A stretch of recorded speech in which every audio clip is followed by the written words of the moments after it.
Ada-ada saja. Doktif ditetapkan jadi tersangka. Kemudian semua pendukungnya merayakan. Nih hoaxnya luar biasa.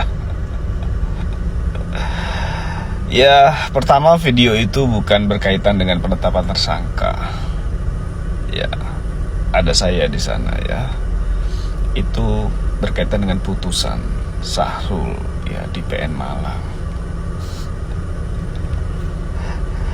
Lagian kan yang jadi tersangka kan bukan Doktif saja, DRL juga jadi tersangka.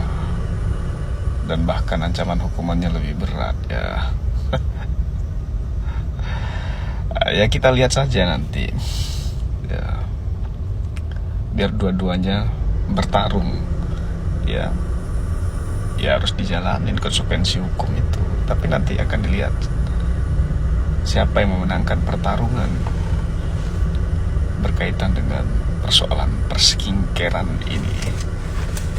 Yang jelas saya sebagai ketua Smart Konsumen berada di belakang teman-teman para konsumen yang jadi korban. Siapapun yang mendukung konsumen, ya saya berada di barisan mereka.